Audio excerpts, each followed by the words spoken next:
What's up, everybody? Welcome to the best 120 minutes of your day.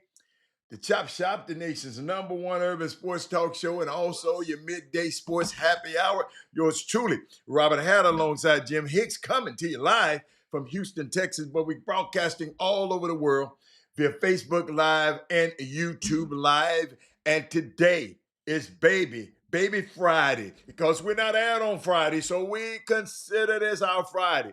And I can't wait. I'm telling y'all, I cannot wait to get this show started. This is y'all. Whoa, hey, we're gonna go somewhere with this today. Let me turn that down. I don't want to hear myself talking. We're going somewhere today with this thing. I'm sharing to my groups and all that good stuff. Where my groups at? Let me get to my groups. Sharing it to everybody. What else I got to do? I got to go to YouTube. No, yeah, to YouTube. I'm gonna share it over there. Panther Network. Brad Kimball. Man, our prayers go out to Brad Kimball this morning. Y'all, his wife is in the hospital. Man, I just pray for understanding and this. And I mean, Lord, hide us, Lord, behind Calvary's cross, so we can see Jesus, Lord. Thank him, man. Brad, we love you, man. I'm praying for you. This too shall pass. I can't wait to see you again. Okay, but let's see what else. I see you, Panther Network. I see you, Daryl Anderson. You was on the plane this morning, Daryl Anderson. Uh, Let me see who else we got. Why is my stuff just changing on me, man? Why this stuff just be flicking on me? Who else we got? Celebrating 35 years of marriage, going to Cancun. Look at that, Miss Tony. Hey, Miss Tony, congratulations to Daryl Anderson and Miss Tony. But it's gonna be all right. It's gonna be all right. I got you, Brad. I got you, baby boy. You're not alone. Wow, you're not alone, son. Let me say, that man said, "Who are all those little boy? You better take a look at them." Yes, sir. Yes, yeah. I like that. I'm glad you noticed. I'm glad you noticed there, Mister. He said, "Who are all them beautiful women behind you?" Yes, sir. I can't tell you all of them, but just you pick out a few. Pick out a few. You can pick out a few in there. You know, just pick out who you like. Karuchi Tran over there. You got what's my little actress right behind me. I don't know why I be forgetting her name. But what's up, everybody? Brandon Weefall, what's up, baby? Hey, Brandon Weefall, boy, it's about to be epic. Brandon Weefall, y'all better call, y'all better text. Brad, you better tell everybody in that hospital to turn on this Chop Shop right now. You need to tell everybody in the hospital right now, all the nurses, especially the nurses, all the nurses, tell them that, hey, do me a favor, y'all. Do me a favor. Let's text, tag, and text somebody and tell them, text 5 people, the last 5 people, right? Who texted you last night? Just go back to your last 5. Text them back, and tell them that the Chop Shop is on right now. Tell them that you're only inviting them is because you care about their well-being and the welfare of their families, okay? They got to watch then. Hey, you follow me? They got to watch then. Sound that trumpet. We are not going, let me tell you something. We got to use this show to convince people to do something.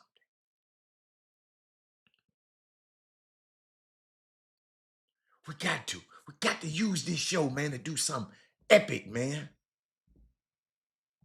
All you smart people on here.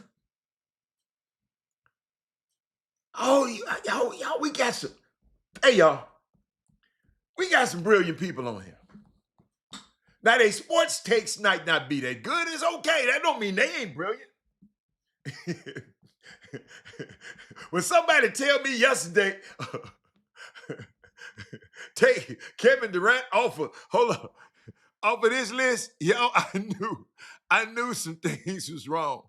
Oh, but hold up. I knew some, and not to say he's not brilliant, but on this list, I said, who the worst one on the list? And the man said, Kevin Durant. The man got to be something wrong with him somewhere. Some Kevin Durant that knocked off one of his gals, or something that happened when you say that. You know why? Because Kevin Durant is in the top 25. D Wade in the top 75. Come on, y'all. When I just think about the rings, Kevin Durant got 2 rings, 2 MVPs. But y'all, I just laugh. I just laugh. It just make me, I just threw that again up there. I just threw it up there again. Because sometimes I just don't understand. This world, man, we in, man. Y'all ain't watching what's going on. Oh, I'm gonna try to cheer y'all up with something else. Because this world going crazy. This Jimmy Kimmel stuff is bothering me. This grassroots basketball stuff is bothering me. I got a great story to tell y'all about some. I got some stuff to take you behind the NBA, behind the wall. I got some, this Cardi B stuff is bothering me because y'all the young girls be watching her, listening to her. Then Pat Bev and Trey Young, they arguing and fighting, talking about who, the Astros, y'all allow Astros play they. But I watched a little of the Astros game last night, the ending. They came in and finished that thing. I think they in first place. Hold up, y'all. Hold up. I think they in first place. I think. Let me look.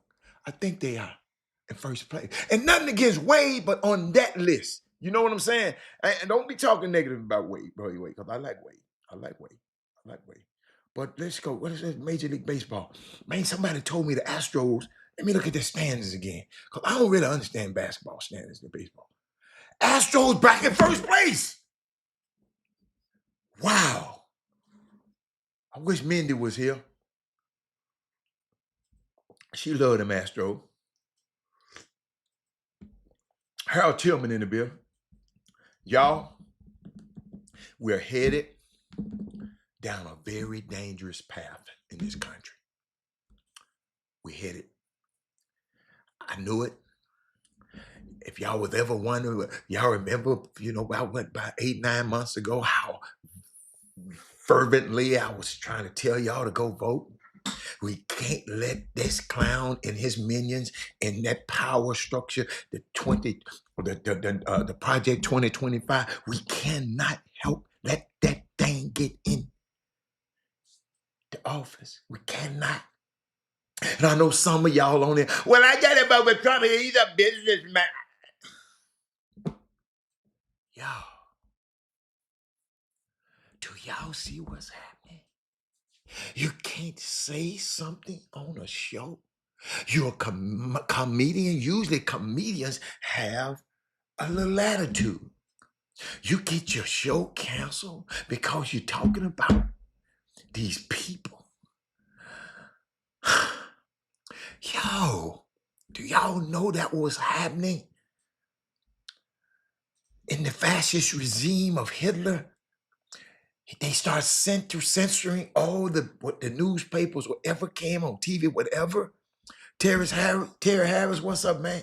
Glad to see you back. Y'all, it's scary out here. And what y'all think about the Pat Bev and Trey Young situation? Did anybody see that? Huh? Anybody see that? I don't know where I'm gonna go today. I'm just going all over the place. Did y'all see that Trey Young and Pat Beverly arguing? And the reason I'm taking y'all around the world with this stuff, because I'm gonna bring you back. I'm giving you information. Trey Young, he went off on Pat Beverly because Pat Beverly said something about him, asking how he played with stars like LeBron and Giannis and Ant-Man and Kawhi and Harden, and yet he only made one conference final. That's what Trey Young said about Pat. He said Pat, and then Trey Young said, I win playing games on the road, and I'm ready to get it, ready to get it to the playoffs. When you win playoff games at home and you're standing on the scores table like it's a championship. Talking about Pat Beverly, right? They're going at each other. So you saying Pat Bev is crazy. I like that. What do you think about Belichick? That ain't the way to spell it. not in the facility to look at his players because he not allowed in the Patriots facility. What do you think about Belichick not being allowed to look at his players because he? Wait a minute. Where you get that from, man? Y'all, let me see. See, this is the kind of stuff I got to deal with. Where you get that from, man? What are you talking about, man? If y'all notice, I can be talking about whatever I want to talk about. When y'all say something, I got that on the put on the screen. What's up, big coach? What are you talking about, man? Let me see. Let me see. What are you talking about? Ain't nobody text me that.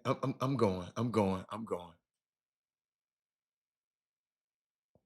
Shout out to Daryl Anderson. We just said you got 35 years of marriage. Have a good day. Y'all gonna do y'all thing, you and Tony. Eric Boone got an outfit on y'all up in that joint, man. Eric Boone put his outfit on y'all. That man changed his avatar on y'all. He must be hunting for something. I'm just trying to do. What is this man talking about? He not letting Patriots in. He not letting Patriots in North Carolina's facility. What are you talking about? Where did you get that information from, sir? Where did you get that information from? Because I don't see it nowhere. Where did you get this information from, King Sticks? Y'all can tell them people who put their a fake name up there. Y'all know they gonna say anything. But I happen to know who he is. He not letting the Patriots in the facility. Where? Who said that? Who said that? I'm going over all the news, and I haven't seen that yet. But I know you are the fake news king.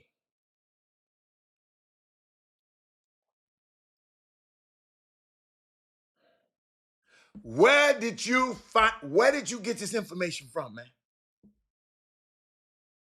Where? Where did you get the information from? You just can't throw it up there on the screen. You know I'm gonna check it.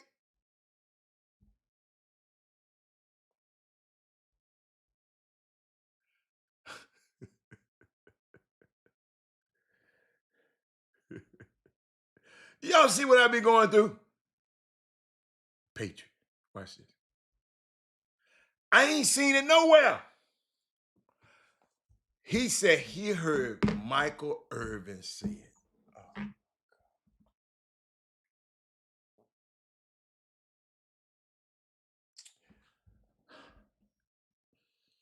Michael Irvin said it. I'm looking at credible news sources. I'm looking at credible. I don't see it one time. I don't believe what Michael Irvin be said. And now you heard it on Cam and May show.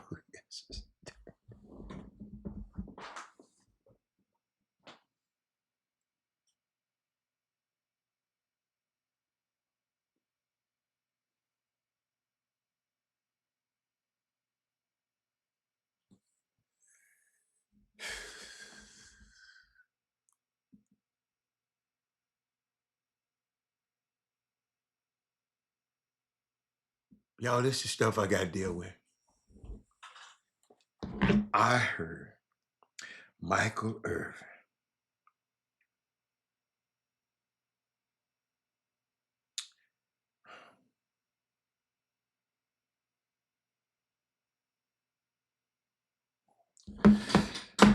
I'm going to leave that one alone. That man said Cam and May show. Who in the hell is Cam and Mace? So if Michael Irvin tell you something, Okay. All right. Let me get on to the show. Do y'all hear what I have to deal with?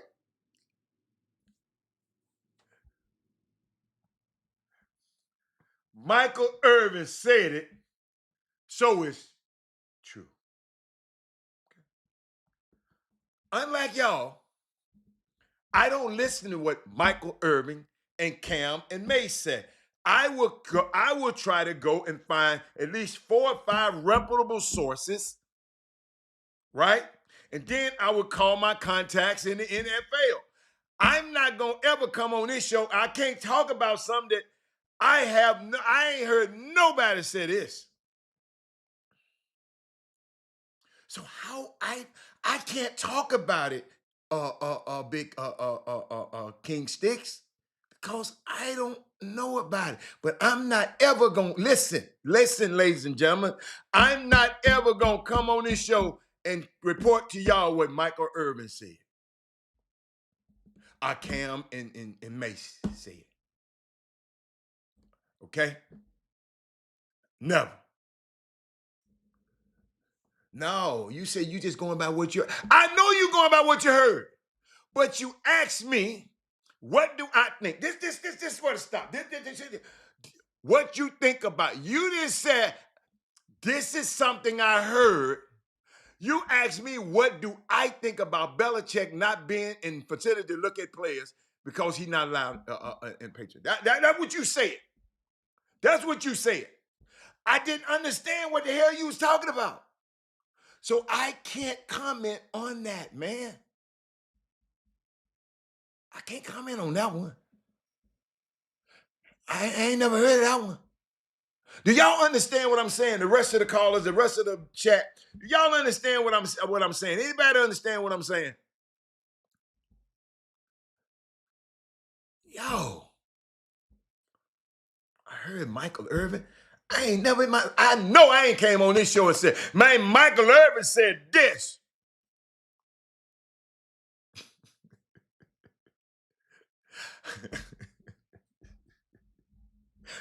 All you had to do is say, as reported by Michael Irvin. Not what he said. You got to put a discount. Man, come on, man. Come on. But back to this. Pat Bell. Then Pat Bell's go off on Trey Young, tells him to win more games before speaking to him. And then he said, I don't think he's well enough to even speak to me. This is what Pat Bell said. He's been to the playoff 3 times. I've been to playoff 9. He said, my first 7 years, I didn't miss the playoff at all. I've talked to people who played in Atlanta. They don't want to play there. Why? They don't think he's a good leader. Wow. They don't think he's a good teammate. Wow. You can make all that money all you want to. You can have all the leading assists you want to. You can do all of that. This Pat Beverly saying this now. If you don't win, that S don't matter. If you don't win, when you retire, they gonna forget your name. This is what that man said about this boy. You believe Adam. Adam who? Who is Adam? Adam and Eve? It was an article on NBC News on September 1925.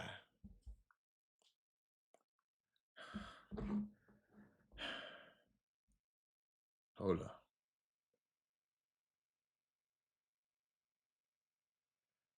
Belichick's feud with the Patriots could benefit. Belichick was presented the game ball on Saturday after they won. It marked the first victory as a coach, as a good time heel coach. They're talking about Belichick is was the Belichick. I'm keep going. It's obvious that Belichick. I'm keep going.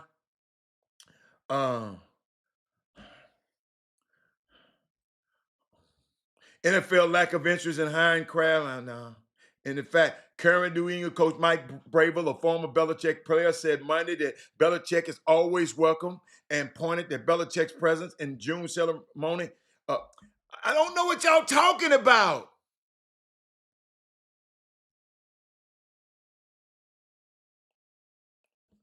You don't know who I believe, son. So you need to stop it. You don't know. You don't know nothing about me, King Stick. So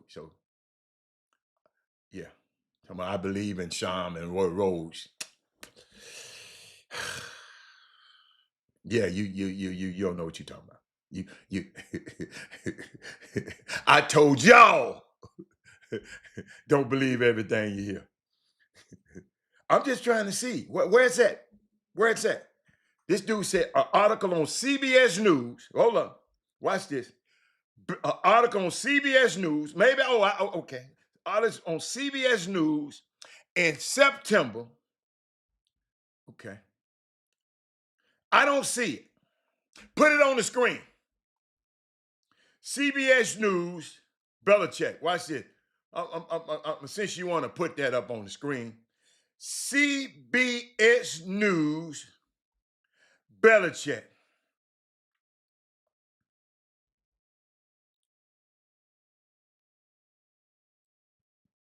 Let's see. CBS News, Belichick.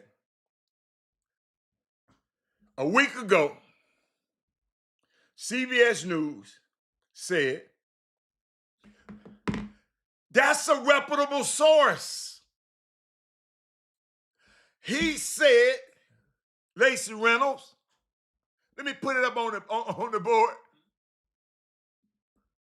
Watch this now. Let me get this. Let me get this right. I love this kind of stuff right here. I love y'all. Keep on coming. What do you think about Belichick? Might be not. Y'all read first. Y'all got to read this. What do you think about Belichick not in the facility to look at his players because he's not allowed? Look at his players. Lacey Reynolds, take a look at that so you can understand what context I'm talking about. Take a look at that. Take a look. Take a look. Take a look. Because some of y'all can't read. What do I think about Belichick not in the facility to look at his players because he's not allowed in the Patriots facility? Now, this article says, CBS News says, Belichick confirms Patriots scouts are banned from UNC after the first win. See, you had...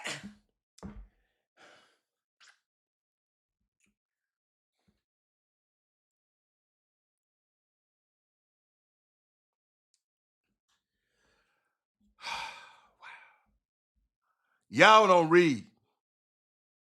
Y'all don't read. Ray Mo. Then, on September, thank you, Lonnie Reynolds. I thought that was Lacey Reynolds. Lonnie Reynolds. They said Belichick won his first game as a college head coach Saturday night.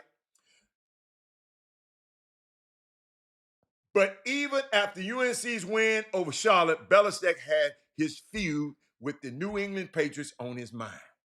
Belichick and the University of North Carolina walked off the field with a win. While he had plenty of thoughts after his win, he also touched on a recent report that he banned New England Patriots scouts from the practice facility. On here, you said don't think about Belichick not in the facility to look at his players because he not allowed it in the Patriots facility. All I told you, I don't understand what you're talking about. And then you said Michael Irvin said it. And then you said Cam and May said it. That's the worst two things you can say to me. The same Cam who had Adrian Broner on his show, and I applauded him for protecting a treasure on the show. And then when the man went off the show, he started calling him a dope head and alcohol and started talking about the man. Why didn't you say that when the man was in there? That same Cam, Rick, is it that same Cam you talking about? Did you watch his show?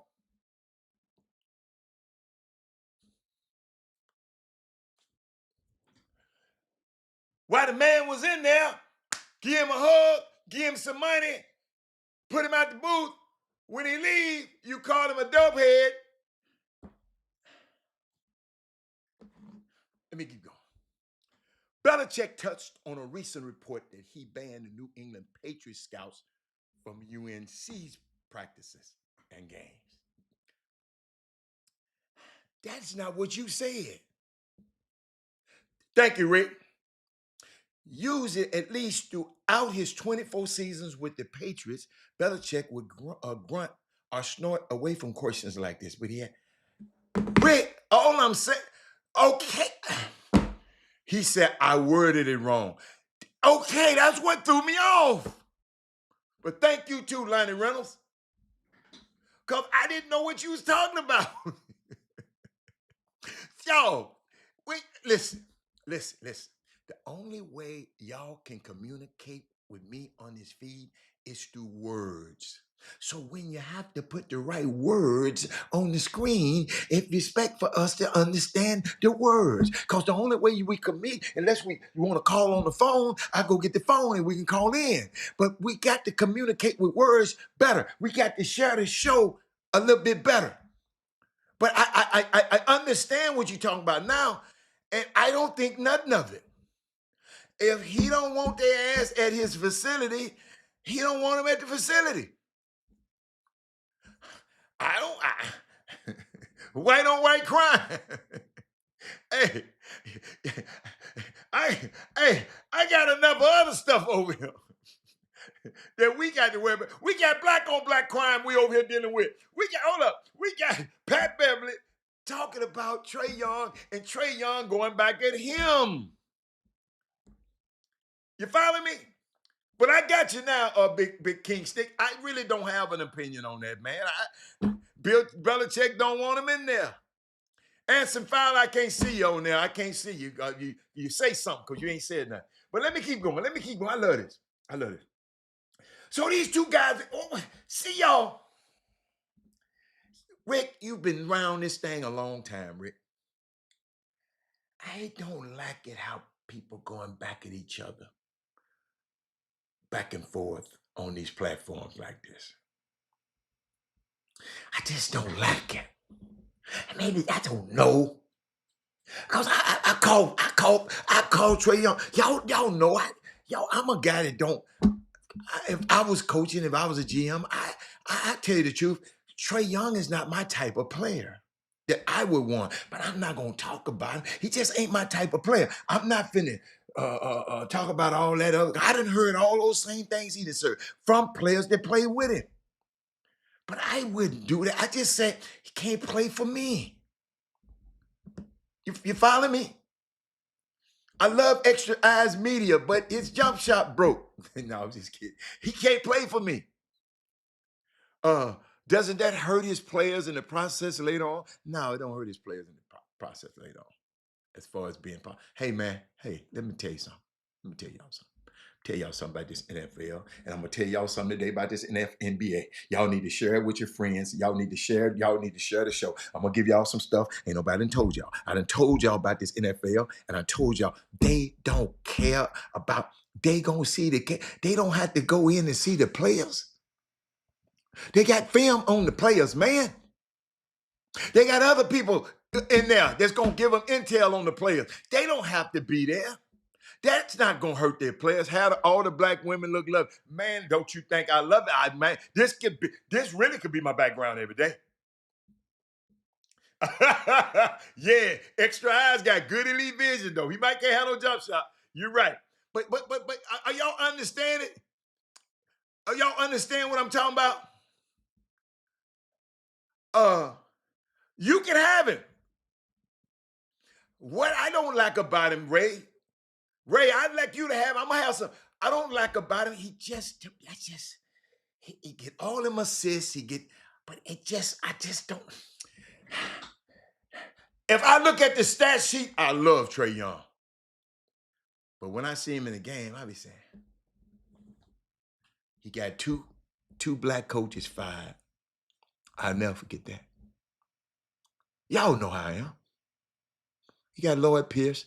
He got My other man fired that played at Seattle. Gary Payton's real good friend. The other coach. I'm gonna think of his name in a minute. He got two black coaches fired, man, with that style of play. Two good men. Both of them on somebody's staff right now. I'm gonna tell you, the guard, big guard. What's his name? Uh,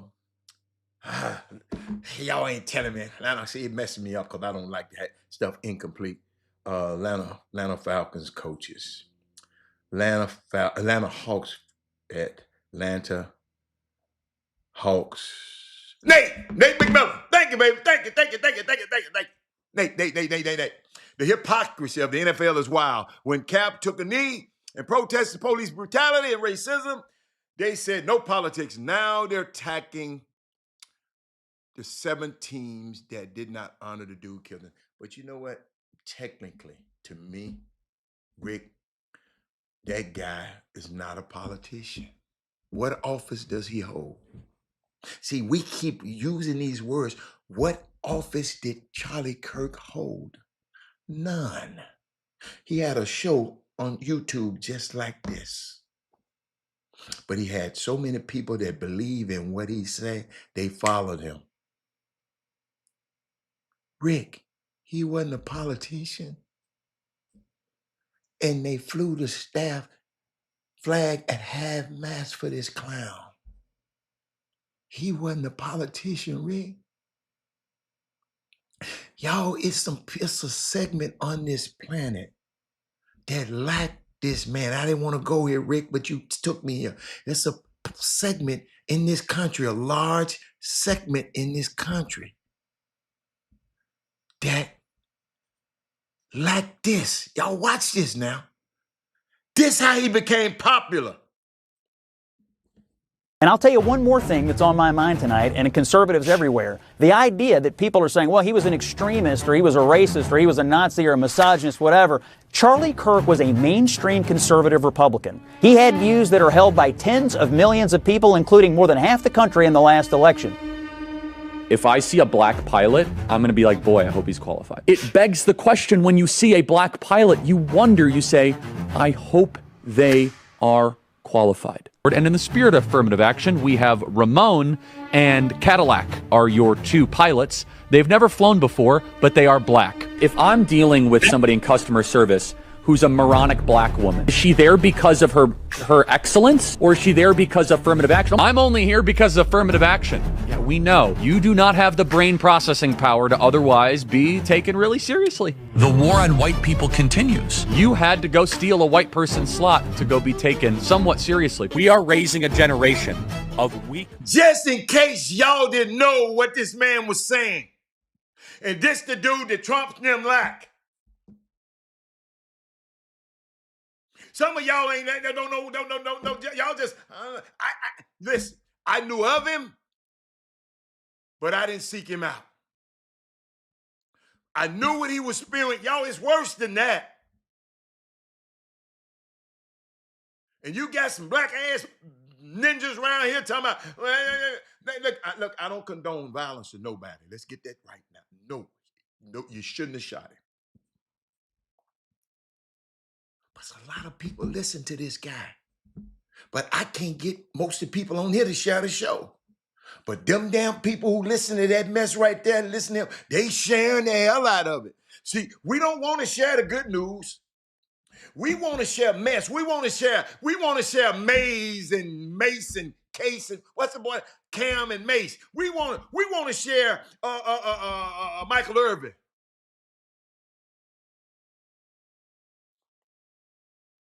This the kind of guy that these guys, they protected. Then fired Jimmy Kimmel over this. What was I? Pat Beverly. Trey Young. That's where I was at. Are y'all feeling me? Yeah, you know, I'm glad you brought it. I didn't want to go here today. I'm just going to hit on it. I'm going to hit it and quit it because I got too much stuff to talk about. But Jimmy Kimmel was pulled from the air because he joked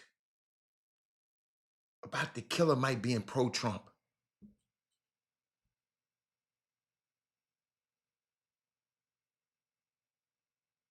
This all he said, y'all. This what he said. I don't want y'all to get off here and don't understand. This is what the man said. Jimmy Kimmel. We hit some new lows over the weekend with the MAGA gang desperately trying to characterize this kid who murdered Charlie Kirk as anything other than one of them and doing everything they can to score political points from it. In between the finger pointing, there was grieving. On Friday, the White House flew the flags at half-staff, which got some criticism. But on a human level, you can see how hard the president is taking this. My condolences on the loss of your friend Charlie Kirk. May I ask, sir, personally, how are you holding up over the last day and a half, sir? I think very good. And by the way, right there, you see all the trucks? They've just started construction of the new ballroom for the White House, which is something they've been trying to get, as you know, for about 150 years. And it's going to be a beauty. Yes. He's at the fourth stage of grief, construction.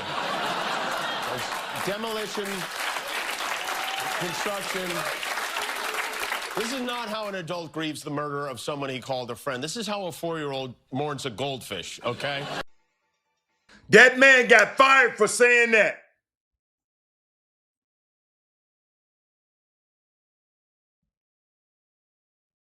So Charlie Kirk can say, don't trust black pilots. He can disparage single working women. He can say lives are expendable for the Second Amendment. But once Jimmy Kimmel make a joke about Charlie Kirk, he gets fired.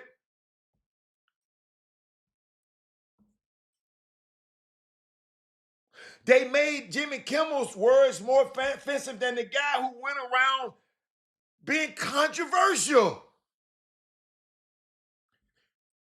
Like Rick said, that's the same thing they did to Colin Kaepernick, man. They had some of y'all mad at Colin Kaepernick. They made his protest to be about what they wanted it to be. They mastered being the victim and villainizing everybody else.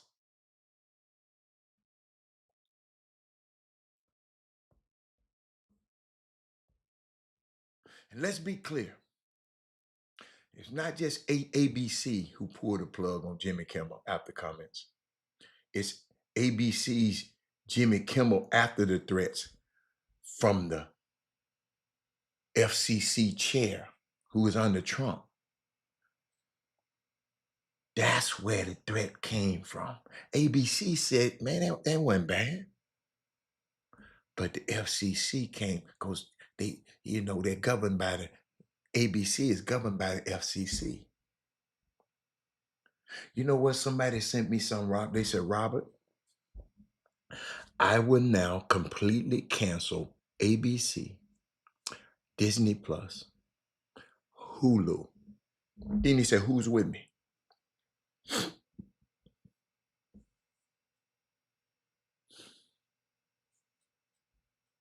This is crazy, man. This other dude said, look here, just a few days ago, that dude Brian Kilmeade on Fox News saying homeless people should be killed. He still got a job. He said that on Fox News. Y'all know what? I don't like Fox. Anybody got anything to do with Fox? I don't care how many black people, all your friends work for them. F Fox. So this dude said, just so we're clear, ABC and Disney, he said, I just canceled a $15,000 family trip to Disneyland next year for 6 people. He said, I canceled my Disney streaming account and my wife has a sale order on all her Disney stock tomorrow.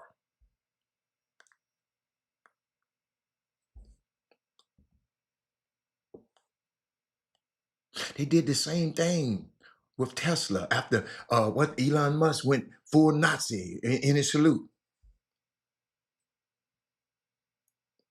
Y'all, this stuff is crazy, man. I've been watching, and then this guy that some of y'all watch sometime, and I ain't gonna lie, I watch him sometime, but I ain't been watching him lately. Because listen, I want Molly back. What the hell happened to Molly? She came to work on Monday and didn't show up on Tuesday. Somebody got to explain to me what happened. Trey, I miss Molly. But your homeboy didn't waste no time. He worked for ABC. Y'all, ESPN is ABC. Stephen A. Smith, watch what his ass said. The only thing that I would say as it pertains to Jimmy Kimmel was, where was the joke? Because you're a late night host. And obviously that has a comedic attachment to it. Where was the joke? Obviously it wasn't anything funny about that. The only thing that I would say as it pertains to Ladies and gentlemen, let me give you some context to that. Stephen A. Smith wanted Kimmel's job for years. He's making moves behind the scene. Y'all know he always wanted to be a late night. He had a late night show, and they canned him a long time ago.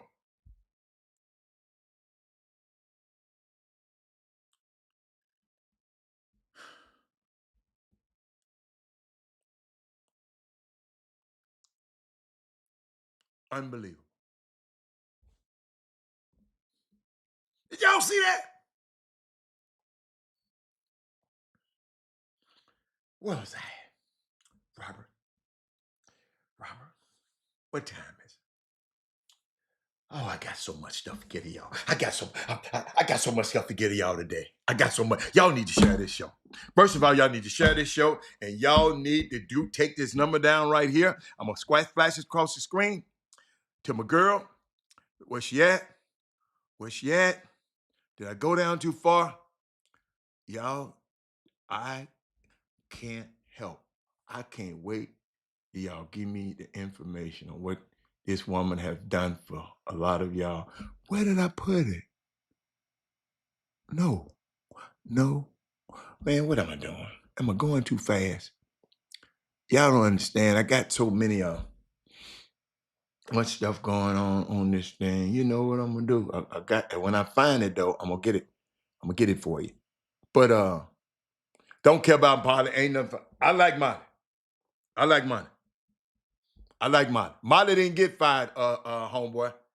And you don't have to talk about, you don't have to like Molly. I like Molly.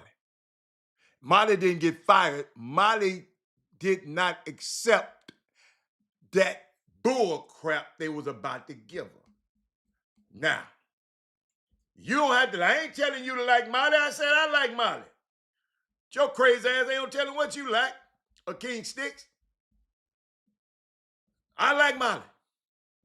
I don't want to see no 4 or 5 dudes on no screen. I'd rather see Molly. I don't know what happened, but on Monday, she was at work, and on Tuesday, she wasn't. She didn't get fired. But I'm going to tell y'all about a woman. Hey, have I ever told y'all about this woman? They call her the Michael Jordan of hair restoration. I call her the Michael Jordan of the health and beauty industry. Her name is Carla Gigliardo. Y'all better take that number down right quick. Now, hold up. Let me what my music they use. Give me some music in the background. Hold on. I like to play music in the background. Let me see. No, that ain't it. I don't like that. No, hold up. Let me get my girl. Hold up. Let me see.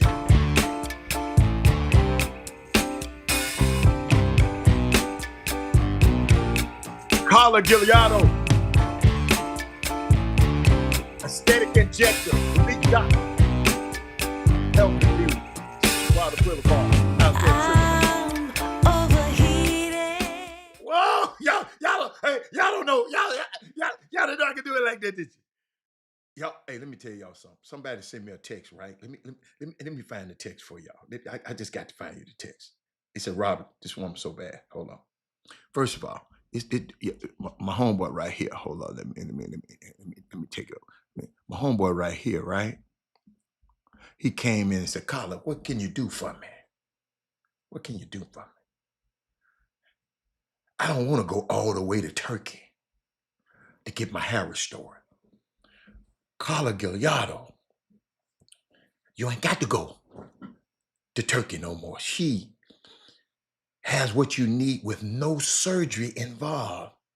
They say she's the Michael Jordan of hair restoration. Some of y'all might need your hair restored. It's okay. See, I don't care about mine. She bad. Let me put that music back in there. This Carla music right here. Let me give you a little bit of what she be doing over there. Let me give y'all some. Y'all should have non-surgical, right? Hold up. Turn it down a bit. Turn that music down. Yes. I just went in the back. Yeah, I like that. She have non-surgical treatments tailored for men. Ladies and gentlemen, she do a hydrofacial detox and hydrate for your dull-looking skin. But you know we got this beautiful skin. What else she got? Acne scars, skin resurfacing, blue light therapy, laser resurfacing treatment, chemical peels. She is that bad. Better call that number.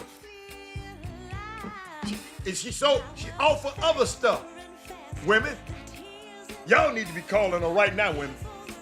She offers other stuff, man. It's unbelievable. Call her, tell her Robert Hatter and the Chop Shop sent you. See what happens. And then when you come in, you get your service, you get the consultation, she give you free wine. They said, well, what you want to drink? Shout out to her, Carla Gallardo. And y'all, I can't wait. Y'all need to share the show because this is about to get epic. What I'm about to share with y'all right now. But I gave it to you. I'm going to give you that number one more time, 832, right? 446-3206.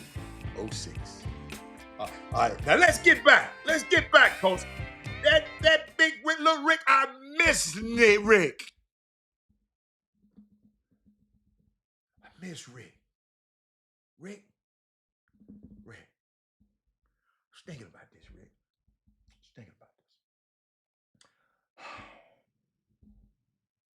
Trying to see where I want to go, Rick. Rick, you know what? I want to shout out them women, Nafisa Collier and Stewie and Nafisa's husband for developing and founding Unrivaled. And I know I watched the WNBA last night. It was off the chain, man. It was off the chain last night. I'm just telling you, I like them girls. I really like them girls. Because that Unrivaled that they did, that group of people that got together, let me give you some more. Let me give you some. I just want to give you some stuff on Unrivaled. Let me just give you a little stuff. I'm trying to see where I want to go first with it. First of all, I told y'all the other day, last week, that Unrivaled in December 2024, that's last year, not even a whole year last year. December ain't here yet. The league was valued at $35 million. Right? Y'all got me? Sonya, watch this, Sonya. Watch this, Jules. $35 million. Just last December. 9 months later, the league announced the valuation is $340 million. Unrivaled. I ain't talking about the WNBA. Unrivaled. Taking Unrivaled to the next level with Unrivaled players remaining the largest equity group. The players own it. This is how athlete-driven success looks, and we're not talking about it enough. Thank you. They said thank you for all your support and all the investors. We ain't talking about this enough, y'all. We got to go, because some of us need to start thinking like this. I never forget, a young man came to me one time, said, I'm tired of the way he doing this stuff. I don't like the way he doing his shit. I don't like the way he give his events. I don't like him. I don't like the way they treat me at the door. I don't like the security. I said, well, man, do your own. Get your own, man. He said that's the best advice he ever he got before. I think that's the right. Hold on, let me see. No, that ain't. Tim, E-I-D. Think that's it. Because you remember, young man, he said they talking about building more stuff for. Dude, wait till I tell you what I'm just telling you. I got something to tell y'all now. I'm just not giving you some news. I'm finna give you some how this can apply to your life. Y'all, everything I do on this show, I'm not just coming up here to tell y'all the Astros won last night. I want to see how the Astros winning last night can benefit you. And I remember Tim Reed. Y'all remember Tim and Daphne Reed? The directors and the writers and the actors. He dropped this following gem. He said, watch this. You never change things by fighting the existing reality. To change something, you must build a new model that makes the existing model obsolete. If you're complaining about something, you're complaining about summer basketball. If you're complaining about, we got to build something that renders this mess they out here doing obsolete. Young lady texted me yesterday. That's why I text you, Gary Carter. Young lady texted me. Hold on, let me get it. No, let me get it for you. No. She emailed me. Let me find that email. She said, Mr. Hatter, I have a question regarding, she gave me the name of the little company. They claim to help athletes get exposed to college coaches. Their claim is y'all listen to me. She said they claim they help athletes get exposed to college coaches. She talking to this lady, and she got a little ninth grade, little young son, and these mamas just want the best for their kids.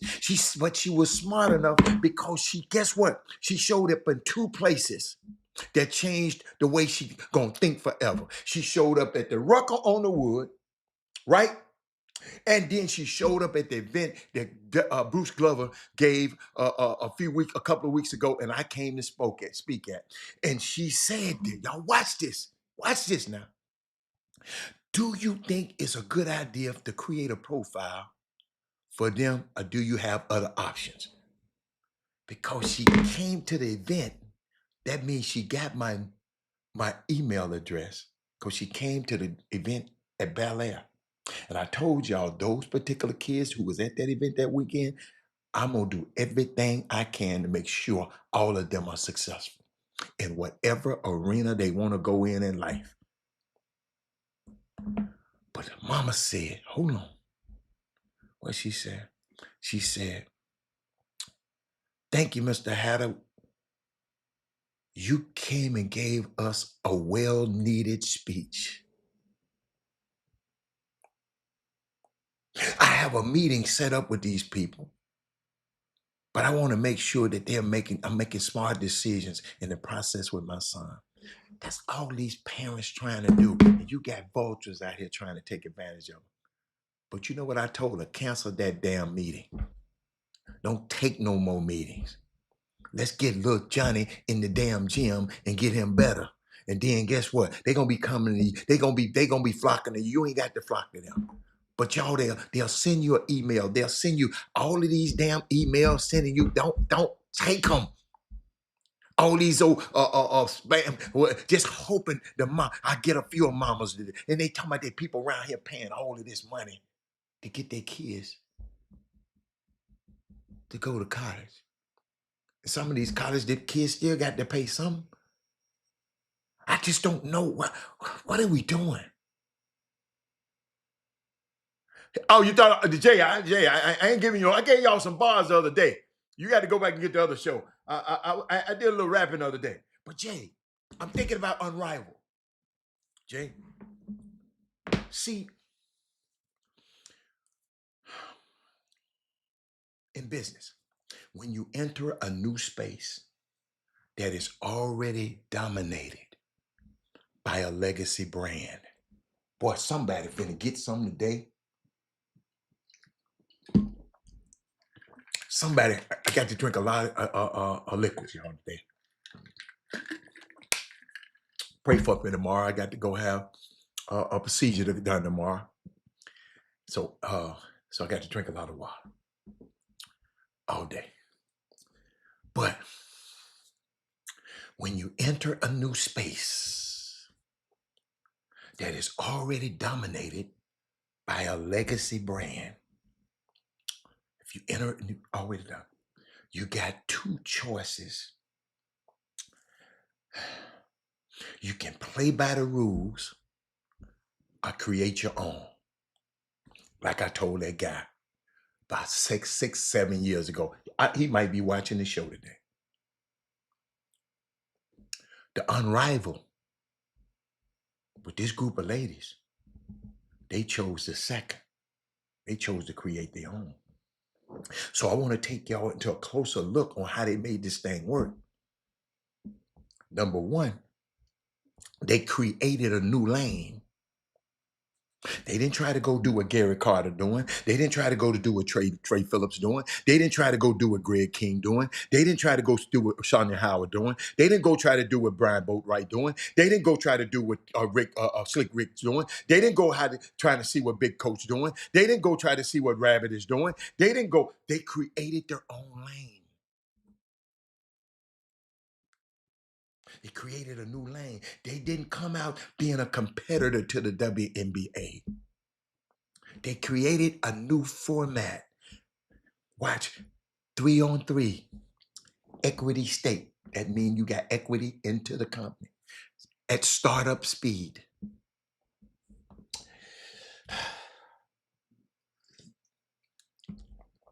Positioning themselves as expansion and not opposition. That's why the WNBA can't talk negative about them. You know, up front, they get other people to do it, but because they're not in opposition with you, they're expanding the brand.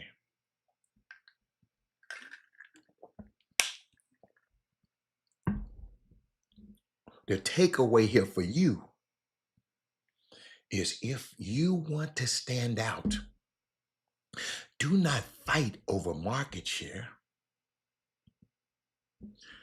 Grow the market by building a new lane. Wow, I can't believe I'm giving this away for free. I hope somebody appreciate this. Not a new category, but a new lane within the category.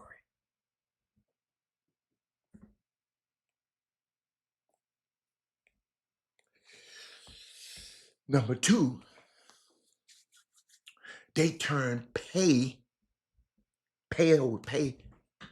into a signal. What do you mean by that, Rob? 220,000 versus 130,000 in the WNBA. Let me repeat those numbers. $222,000 a year compared to $130,000 a year, the WNBA. That's 70. That's $90,000 more a year. So they turn pay into a signal. Y'all follow me? The pay gap is the brand signal. It's both income and brand. You're going to get some money. You're going to be an owner. It tells the world this is where the talent is valued most. To take away from you, for you, to take away from all of y'all out there, this is what I want y'all to look at. Is pricing is not just economic. Pricing is a part of positioning. how you price stuff. Y'all done got quiet. Is y'all here? Let me, hold up. Did my thing stop? I know y'all wasn't, but y'all wanted me to talk about the Astros. Y'all wanted me to talk about the Texans, didn't you? Y'all wanted me to talk about some bull crap, didn't you? Somebody finna figure this thing out today. Is my thing still on? Somebody let me know y'all still out there before I say anything else. What time is it? It's 1 o'clock. Man, I can go somewhere. I got to be somewhere now. Got to be somewhere. This show gonna go at 2 o'clock. I got to go. I got work to do. Is anybody out there? Nobody? I'll wait. Somebody said I'm on the feed. Somebody right now. Before I go any further. Boy, this boy. Unrivaled. He said, I'm in class. Well, thank you, Mr. Bartholomew. Who else? Is anybody else? Anybody else in class? I'm going to take you to school before you go to school. Joe Madison used to say that. I love Joe Madison. I'm taking you to school before you go to school. I just want to make sure people listen. Y'all can lose this in your life. Watch this. What was I? What you pay. Did I tell y'all about the takeaway for you is, listen, it's pricing is not just economic. It's a part of your positioning. What you pay and what you charge. It all communicates a consistent or inconsistent story to the consumer. There are boys, I love this picture behind me too. I just want to, boy, I love everybody on that picture. Yes, sir. Yes, sir. Everybody on that picture.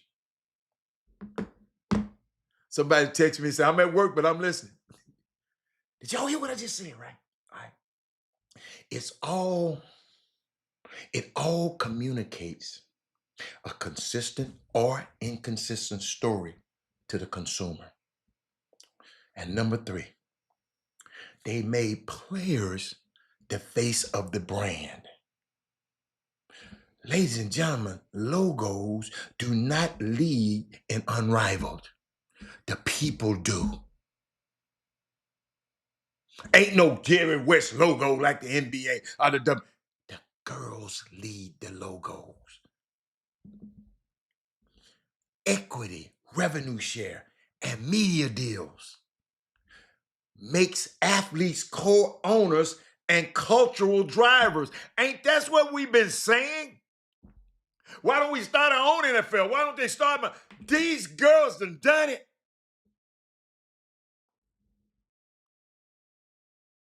That position is the league. They position in the league as a movement, not an institution, old stuffy ass institution like the NFL and the NBA and the WNBA. See, these women know if I support Unrivaled, then I hold these values as well. The takeaway from here for you is it's a world we in is drowning in good enough, just good enough aesthetics, right? Stories and accountable identity wins because everything is just all right. Make your people the brand. The community becomes your moat that surrounds you. If you've been in a castle, the moat around, your community becomes your moat. Unrivaled prove that positioning is not about marketing. It's an architect. It's a song. It's a dance. The way you pay, the way you structure, the way you tell your story, how do you bring it to life? They making sure the women, the people babysitting, the nursery is so off the chain because they know these women got babies. They bringing them. It's Unrivaled just off the chain. How do they bring it to life? Because when you design from that place, or when you resign, whenever you leave this place, you do not just play better. You changed the game entirely. And I know they ain't talking about it a lot. But these girls are bad, man. They bad. Now let me get to this grassroots basketball community, because I got this. Somebody sent this to me today. I can't play it, so I had to listen to it. And y'all help me with this one. Y'all share the show, share it. I need somebody. Jules, thank you for being here today. That's my main man. Jules Moore is in the building. He said, tell me why you think, talking to you grassroots coaches, tell me why you think you own your players. Y'all, listen, I'm asking. Somebody sent me this. Tell me why you think you own your players. Trey Phillips, why you think you own your players? Who else on there? Extra Eyes Media. Why do Bobby think he owns his players? Who else in this space? I'm going down. Big Coach, do you think you own your players? Rabbit, I'm talking to you, but you've been around a long time. Do you think you own your players? I'm asking a question. I know y'all taking a long time to type back. Maybe it's the system, but that's starting from an unselfish mindset. Everything else is capitalism. All of it's capitalism, but it's shared. It's a shared vision. They didn't start unselfish. Well, I don't know what the hell you talking about. Unravel, they ain't unselfish. They ain't unselfish. They went unselfish, and they invited your homegirl in. She said, "Nah, I ain't doing none of that. I'm too big for that." What's the little girl name? Caitlin Clark. They invited her in. She didn't want to get in, but no, it wasn't starting at a selfish concept. I don't mindset. No, shared economics. That's what I call it. You got to understand that concept, because a lot of people don't understand it. I have a son in this space also, so absolutely not. But y'all, they got players out there. They got people out there think they own your players. They think they own the parents.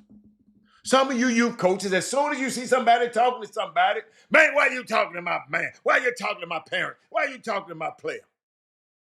I've seen it.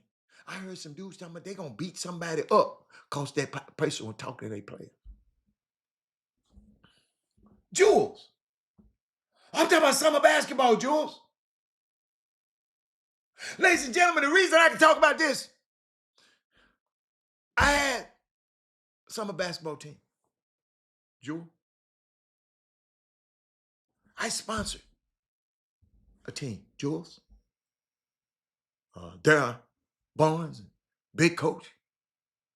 Trey Phillips, you know what I did? I sponsored. Trey. I had a kid.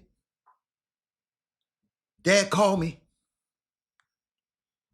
He said, man, they treated your boy wrong, man. They treating your boy wrong. This kid been in my son's grade, and they've been cool for years. And man, they took him down to the Nationals in Florida, and you know, because they put him on. Well, you know how you come on somebody's team at the end of the season, and when you get down there, you know, you ain't playing like you're supposed to want to play, because you're on a new team. You follow me? And them other parents saying, hey, he ain't been on the team all this. But the daddy called me back crying, telling me about it, right? Y'all follow me? Y'all got me now. Young player, right? Think 8th, 9th grade. Went down to Orlando. Didn't work out too well for him. Bad dude, by the way. Didn't work out too good for him.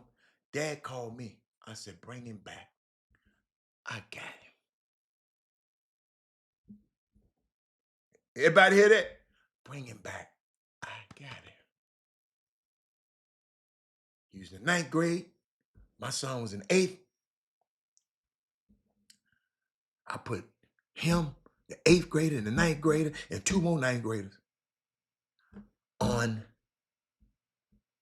the 17 and under team, and let them kids work out, practice, fly around, and play on a 17 under team. And everybody was mad. Man, they shouldn't be doing that, man. Then the next thing you know, them same people was talking about what we should be doing. They took their two sons over to the Houston Hoops in the 9th grade, and they play. But they told our guy because they was all on the same little Junebug team, right? So I put the kid on the team. The kid come out there bad. The kid bad now. He better. He was better than my son. I hope he ain't watching that. He was better. At that point, he was. So I let him play. Bam. Next year, the kid blew up. Everybody watching him. I had him. But then, ladies and gentlemen, in that his last year to play before his senior year, I had practice. He didn't show up. So people calling me from over, he at the hoops practice, right? I say, ain't nothing I can do about it. I didn't get mad. Listen, I never called his parents and said nothing. I can't tell you, I'm not that kind to tell you the things I've done for them. It ain't y'all business. But the kid wanted to go to play with the Houston Hoops, and I ain't mad at him. He went over there, and he really blew up. He blew up over here, but he went over there. What? Wait a minute. He might have been a McDonald's All-American. I didn't get mad. I just went and got me. I just went and found me a couple of more, another ones. I went and found me some more. So I don't understand why guys think they own these people's kids. I just don't understand it. Stay there, Michael Jordan. I like that one. Stay there, Michael Jordan. Michael Jordan. It was very public. This kid was one of my marquee players, Michael Jordan. Everybody know he was with me. Everybody know I rescued him. But he left. But guess what? I couldn't get mad at him. He's my son. Hold up. I can't, because guess what? Because something happened when my son got in that position, guess what my son told me?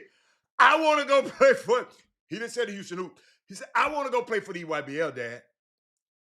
Can you make that happen? So you know. Yo, this from a dad who got a whole nother team over here. My baby said, Dad, I don't play on your team no more. I want to play on the EYBL because they got some tennis shoes that you can't get unless you play on NBA. That's what that's what he told me, y'all. I said, I'll make it happen for you, son. He said, did it make you feel some type of way when your son went to the hoops later?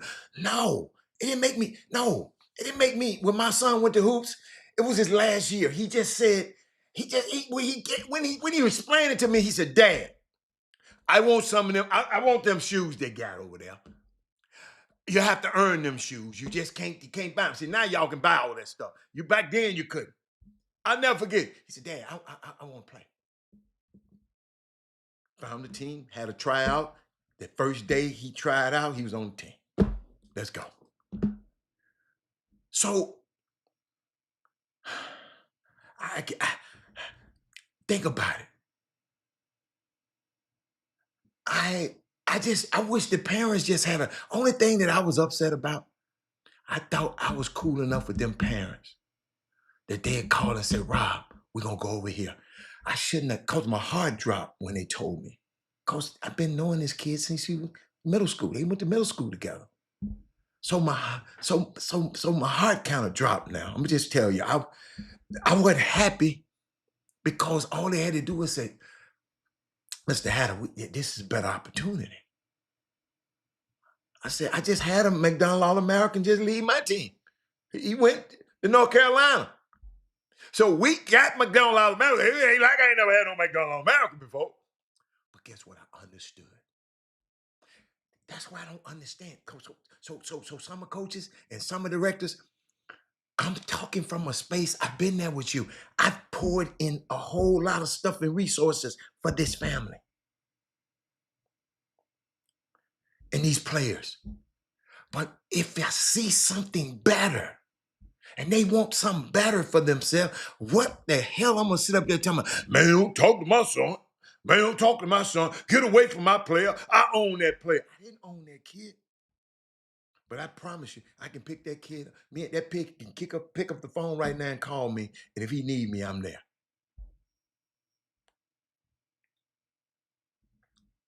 But parent wants to leave, man. That's what they're going to do. It ain't nothing you can do about it. R. Kelly told you, when a woman's fed up, ain't nothing you can do about it. Why do you think you own the player? That's my question. Mike, he said some coaches act like an insecure partner in a romantic relationship, won't give them room to breathe, cutting their eyes as someone else talking. Absolutely, Mike. See, you've seen it.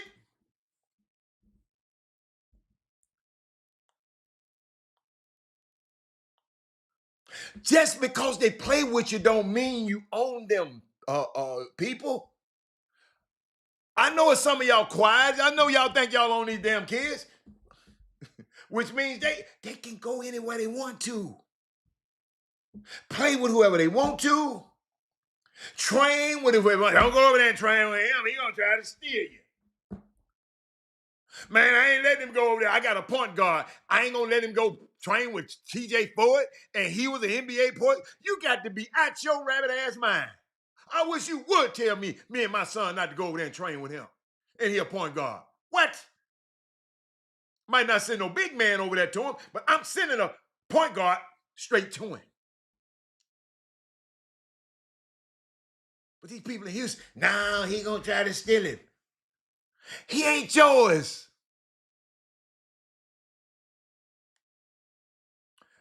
Boy, I get sick of that.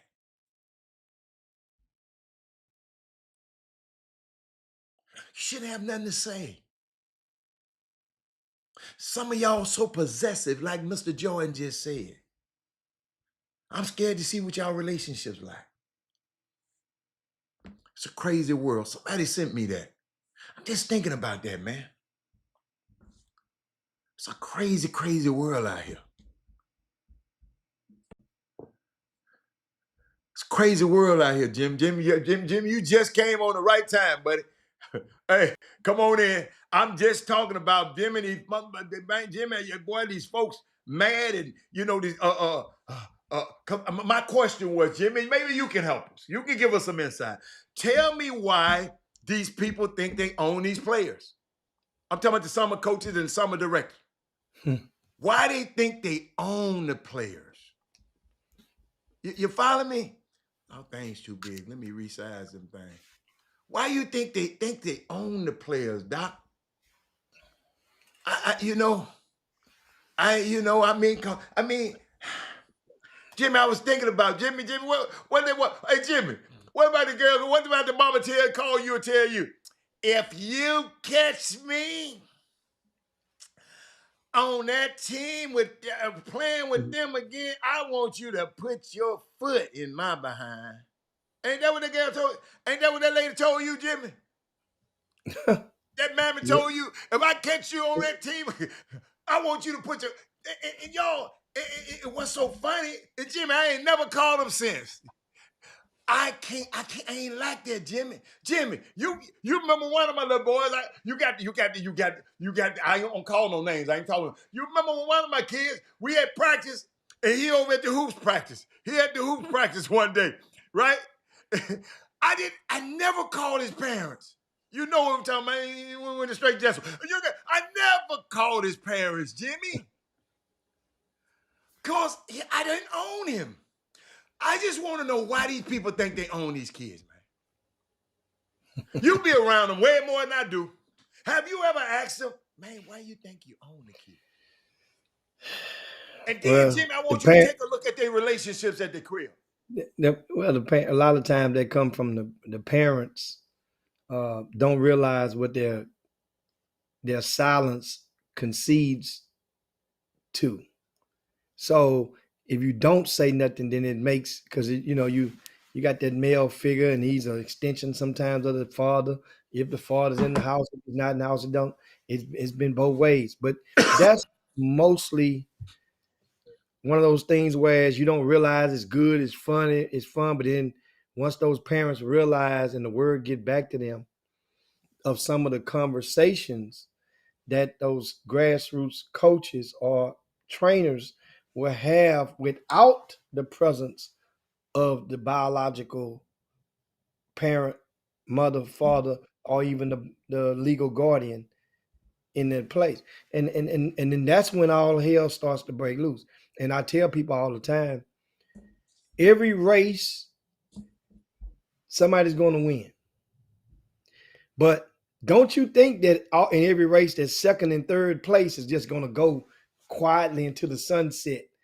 Second and third place will sometimes go back and give your ass up, or let the parent know, hey, this is why we lost. We lost because they wasn't playing fair. They was playing dirty pool. Or that was a guy that this why your trainer or the summer coach, he wanted us to do this. We weren't willing to do this. Did you know about that? And parents be like, no, we didn't know. So why do they feel like they own it? And then others, they feel as though they done put all this blood, sweat, and tears invested into the kid. Remember, there's a difference between giving and investing. There's a huge difference between giving and investing. What about owning, though? Just tell me about the owning part. Well, that's the thing.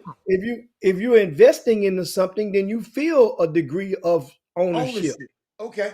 You see? So that's why it's a big difference. And many times when giving the sneakers, the complimentary amenities that come with certain programs or certain teams, well, nobody never asked, wait a minute, coach, hold on. Are you giving us this, or are you investing? And all you got to do is start asking that question. And if you never ask that question, it's like, well, man, you see me. Then I've seen coaches. I've been in earshot when they're having court, and the grassroots coach would just get pinched and say, well, get to a point where the fuse is small and say, well, man, you think I was spending all my time doing all this for nothing? So, that means you were investing. So we try to educate the parents. All you got to do is start being proactive in asking that magic question. That way, send them in a text message. That way you'll have the receipts. If that's the case, I recommend you do that. Text message the coach or the trainer. We got a question. Me and my husband was talking, whoever was talking. Are you investing in my kid, or are you giving? Because everybody like to use that term when it's convenient. We love giving back to the kids. We giving back to the kids. We're giving back to the community. Nobody doesn't. How does it sound? I'm investing in the kids. I'm investing in the community. You see, that sounds like it's transactional. That sounds like I'm looking for a return on my investment. You know what? Should it be transactional? It's not should it. It could be. But when you're that low, the stakes aren't higher.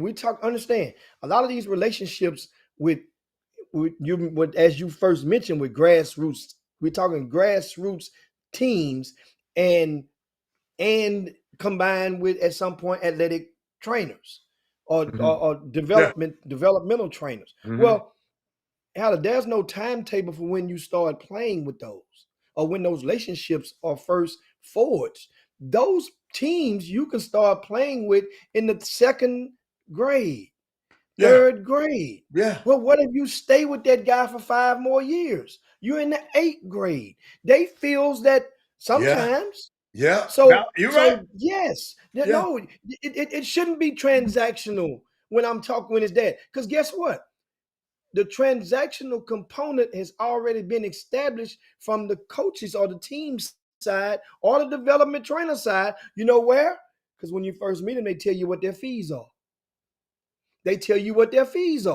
This is what it's going to cost you per month. This is what it's going to cost you per week. This is what that entails, or what that pertains of. This is what the team fees are. This is what you get. So that's the transactional component. If there's something beyond that, and you disclose all the other stuff, then if it's something beyond that, then why didn't you disclose this other what you're really trying to do or what you're really up to? And that's the magic question. So yeah, in regards to that, I'm looking at some of the comments. I mean, people, yeah, let's get into some of these comments. I mean, they people. They ain't saying nothing. They ain't saying much. No, I ain't seen nothing. You know what, Jimmy? I don't want to hear the can query. I done heard some of these before. I'm just trying to find out, how do you feel you own the player? I don't want nobody talking to my parent. I don't want nobody talking to my player. I've been in that position, Jimmy. I don't see it. I don't see me saying I own them guys. And I know I helped and brought value to those guys. But I guess I guess it was transactional because what? My son played on the team. So if my son wasn't playing on the team, I probably wouldn't have never did all that, Jimmy, to tell the truth. I'm not spending that kind of money if he wasn't going to get no benefit. So I guess that's sort of transactional. I'm just trying to keep it. But I never told one of my marquee guys left. We blew him up. Had Jimmy them talking about him. Next thing you know, he left. And then they called, hold up, go. No, he didn't leave. Hold up. And Jimmy, and this is what I got to repeat this again, because what got me, Jimmy, one day he left. Somebody had to call and tell me at somebody else's practice. Why didn't the parents could have called me? They called me when he got treated bad on that other team and wanted me to find a team for him. They called me then because somebody asked me earlier. They asked me, Robert, how did it make you feel some type of way when your son went to the hoop? My son didn't went to the hoop. My son had a plan. He said, man, I want to go play because I like them tennis shoes they got over there. And you can't. And guess what? So I made it. I tried to make it happen for him. I ain't gonna lie. I wasn't. Shit. Guess what? Jimmy, guess what they did for me? Jimmy, I told y'all, that was one of my favorite years in my whole career. Jimmy, going around watching my son play for the hoops. You know why? That's the first time I ever went, and I ain't had to pay nothing. I've been paying all the damn time, Jimmy. This time I get my own room and get my own, and I'm just sitting there. I felt kind of guilty. But I never said I own the player. I didn't call you and say, Jimmy, that player, that mama who told you that, if he play on that team again, but I didn't never call them ever again. Ever since then, I've never picked up a phone and called neither one of them people at all. Because I didn't feel I owned the kid. Let me tell you something. I tell people all the time, when you get away from around me and you gonna do whatever you want, I know you're gonna miss me because I'm gonna do stuff. I'm gonna do stuff. So I don't understand the dynamic, Jimmy. I promise you, I'm trying to figure it out. And I know people are different from me, but I just don't think I owned them. As much as I did for them, I never thought I owned them. Never. So I'm just trying to find out why people think they own them. Yeah, it's part of the gang mentality. You hang with me, you part of me, you wear my colors, you part of my crew.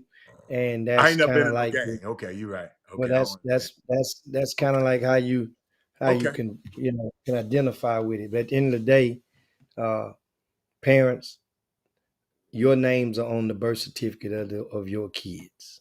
And although parents be scared as hell, man. It's convenient. You have to understand. Remember, I mentioned a while ago, a lot of these kids that start playing and this stuff starts, at the younger age when they first start playing. They can play in elementary school. They're playing, a lot of people are playing recreational basketball. And as those teams venture out from the rec league to other regional events or local events on outside of the normal playing in one gym, one league, on weekdays, they'll start playing weekends in other leagues, developmental leagues. And then it branches off to maybe travel ball. But then what happens, and a lot of times these parents can be single moms. And single moms are the most vulnerable. They are the most preyed upon. PREYED, the most preyed upon by the grassroots coaches because of the fact it's just nature of the beast. We just put it like that. And when that coach or that trainer comes into the life of that young talent in elementary school, right, going into middle school, he's a de facto. Remember the single parent I'm talking about. That coach becomes the male figure, and that's often warming the heart of the mother because they will get to tell that mother how good he's doing, how better he's getting. And then, hey, here's the catch.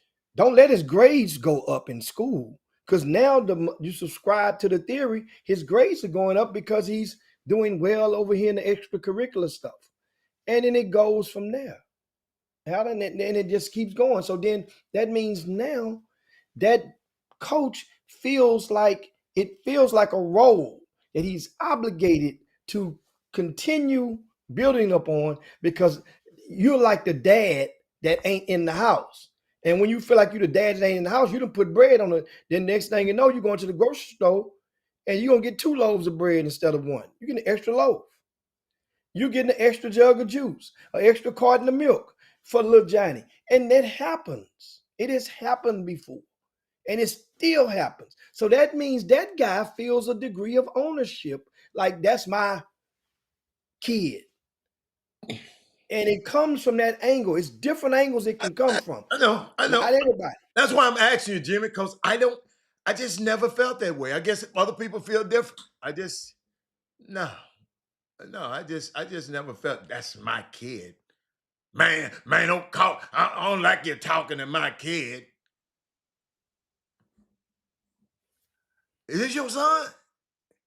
But when you buy a couple of groceries, you think that's your kid. So maybe, Jimmy, the light bills and the water bills that paid, I should, yeah. But it is what it is. But I mean, but at the same time, if a parent was to go and say, Coach, look here, we hurt on this light bill, and that's the thing now. Sometimes the parents aren't innocent on that side of the fence. There are parents that will play up on that benefit of coach. You know what, let's so and so we struggling, this and that. Can we want to take along? And I've seen that. I've heard those stories. And the coach what? Maybe said coach what? Well, they'll prey up on the opportunity or take advantage of the opportunity. The parent, with a single parent, I'm talking about. Oh, and try to beat the coach out of something. I need a little help on this end, since But she might need help. Okay, but then guess what? If you decided to open that box, no, Jimmy, just because I need help don't mean you own my damn son. No, but that's the whole thing. Are you gonna get some of them cookies? Well, the cookies is a whole different thing. The cookies, the return of the Cookie Monster. And guys, matter of fact, y'all got to share the show right now to get what the Cookie Monster mean. Because some of y'all, this term was coined from the Chop Shop back in 2017. Oh my God. And I'm going to tell you something. Oh my God. It could have, if anybody was out there that was watching or listen to the radio at the time, we was on the AM dial, they probably would have had the equivalent of a lotto ticket. They would have sold probably 100,000 shirts with the Cookie Monster. Cookie Monster, Trey Phillips say the return of the Cookie Monster. Matter of fact, we'll get one of y'all. Can y'all describe what the Cookie Monster is to the new viewers on the Chop Shop. On each Trey, platform. no. Somebody on YouTube and somebody on Facebook, kind of give it to them in like 3 sentences or less. And I'll put it What's up on the Cookie screen. Monster? Without getting into a paragraph, what your description of a Cookie Monster is. In return, I mean, Cookie Monster has always existed. It existed back in 2017. We was on the AM radio dial, and it still exists to this day. I like. Is Jimmy, I'm anybody going came back here? and getting some of them clips and start clipping them and splicing them like they be splicing and putting my stuff on social media. I'm gonna go back and get some of them clips one day. I like that what Michael Jordan said. I see that. That man said, "Me want cookie." That man said he been one. Hey, we got a confessional. One parent. Yeah, Isaac says I am a Cookie Monster and been one. Y'all gotta explain. People watching the show from all Don't know over what it is. have no idea what. Jimmy, what about Lululemon? We talking about it. We made Lululemon famous, right? No, we made people stop wearing them in the gym. They start wearing the other brands. They didn't have to get that brand. They had to spend that much money to get the eyes they were looking for in those gyms. Okay, I love. Okay, there we go. We have one description. I like this one. Of a Cookie Monster. I like this one. Good job, Trey Phillips. Coaches and administrators having relations with that baby mama. Yeah. That's a term that describes the term Cookie Monster. Hold on, Jimmy. Oh, Cane Stick say a sea hound, and he ain't talking about Crips. He ain't talking about Crips. And we have another one. We have another one just popped up. So that way now you guys. Herb says Cookie Monsters are program directors or coaches that prey on female parents of players. Cookie Monsters. So guys, when y'all talking about in your group, I got something, Jimmy. I got something. I ain't never said it. What about the parents that prey on the coaches? Well, you gotta. It takes two to comply. They're not taking it from you. They know what they're doing. Jimmy, the woman asked to come because she stay in my house, Jimmy. And you know she did. I know when you're laughing because you said that. I know what you're laughing at. I said, no, you can't stay in my house with me. And get what she said. Well, I'm taking my son off the team. Jimmy Hicks, if you ever catch me on his team again, you put my foot in and you put your foot. Jimmy, sometimes that stuff get reversed now. I don't know how many times it get, y'all, but it happened to me. That mammy took the son off the team. Yes, he did. Huh? Yes, she did. Yes, he did. And then later moved his ass out of town. I figured that. Somebody else must have took that deal up. I wasn't letting, no, sir. I'm not gonna be able to do it. I told her. I said I'm not gonna be able to do it. But yes. No, I'm sorry, y'all. I'm sorry. I had a flashback. I'm looking. And Trey said she's working for her baby. We're not paying for no hoops with dollar bills. I mean, it's a lot. Understand. And in all fairness, a lot of this we're talking about single mom of the sports, male sports athlete, the single mom, or it could be a mama of the mother of the boy or girl. Yeah. And the coach who's a male in this particular instance. The roles could be reversed now. Yeah. It could be a male single parent and it could be a female. He has a daughter playing on his female That's a good team. point. It could be vice versa. Yeah. You're not exempt from this. No, that's a good point. And the thing is that single parent, Hada, they're supposed to know immediately. If you're relying on this coach to be an extension of parenting for you or for towards your kid, then you should collect all the pertinent intel that's needed on that particular coach. That doesn't mean, see, we're in a whole different arena of society now, where a convicted felon is the president of the United States. So it doesn't, back in the days when you ask a person, hey, have you been to jail before? Have you been convicted before of a felony? Then it almost meant that you're not, hey man, all right, I'm not, can't mess with you. That's not the case anymore. So why don't you start, that's what I'm saying. Ask the question, are you married? Are you single, coach?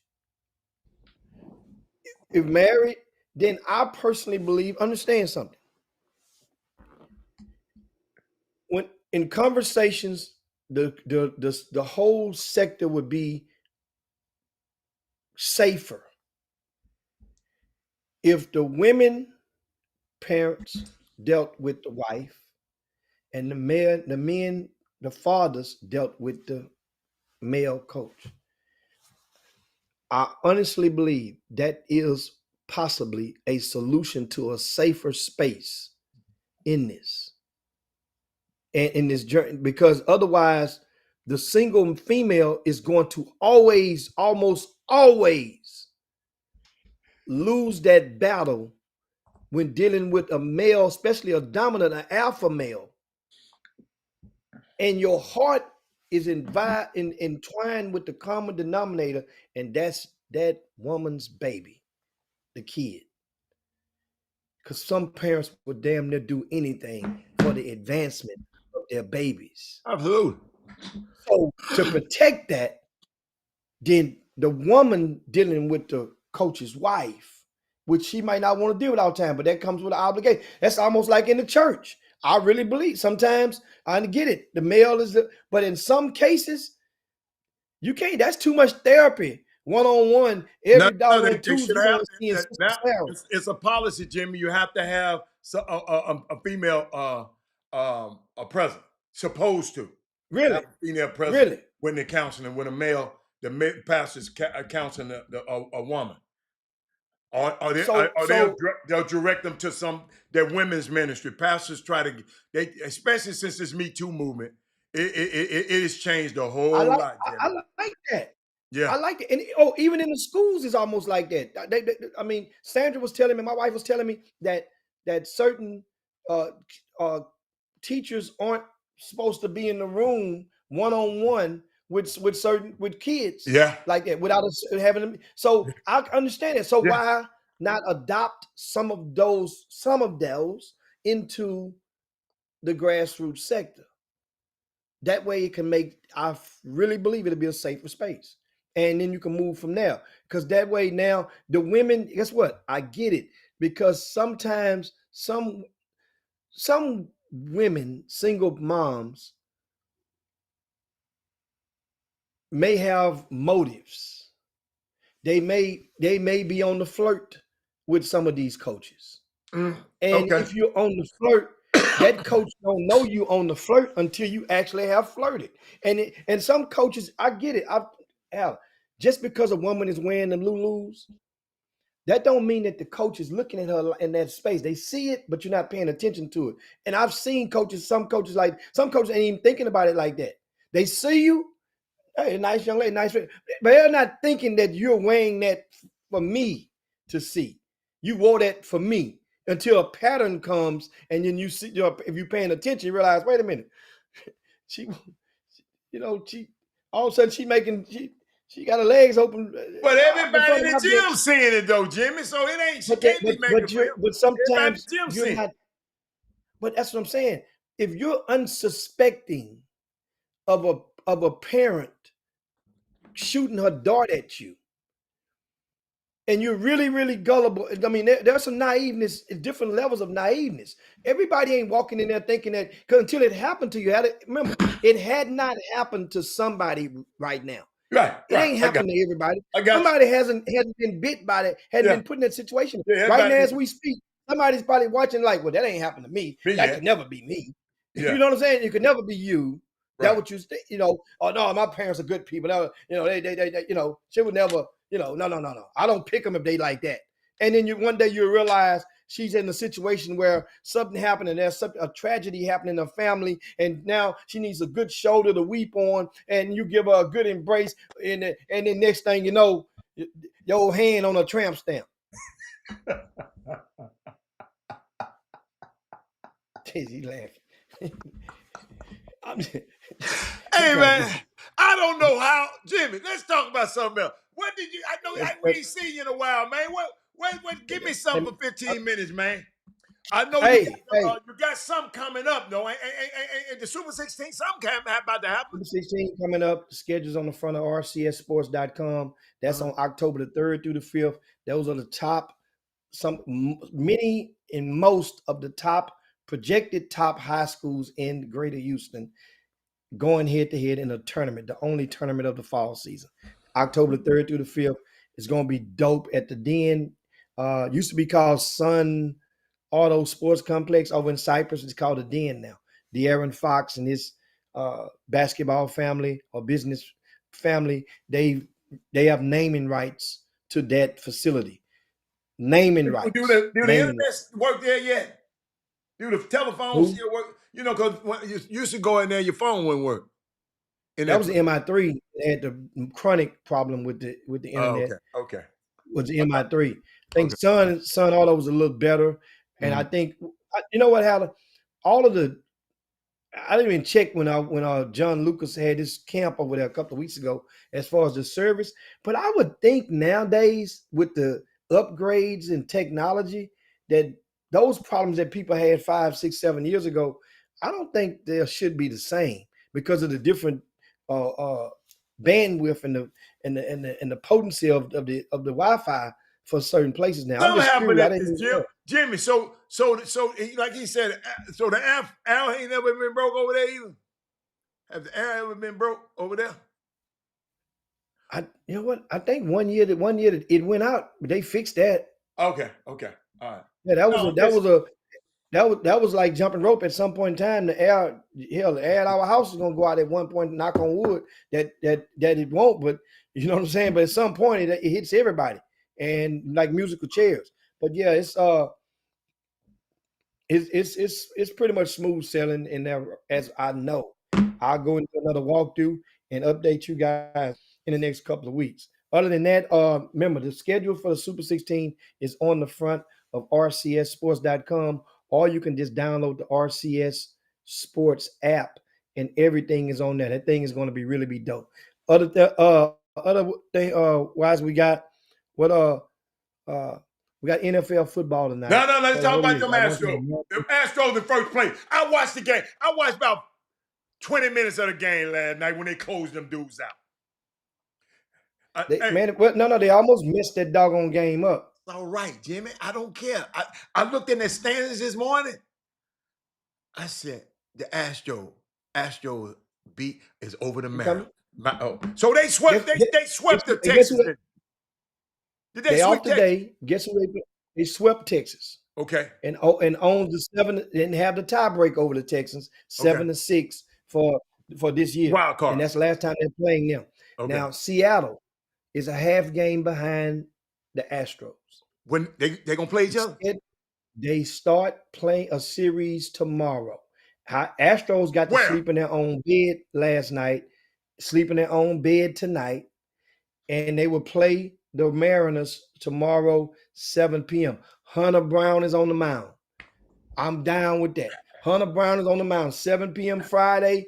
They're playing the Mariners, and this understand, this is the most important series for the Astros thus far in this particular season. About time. Thus far.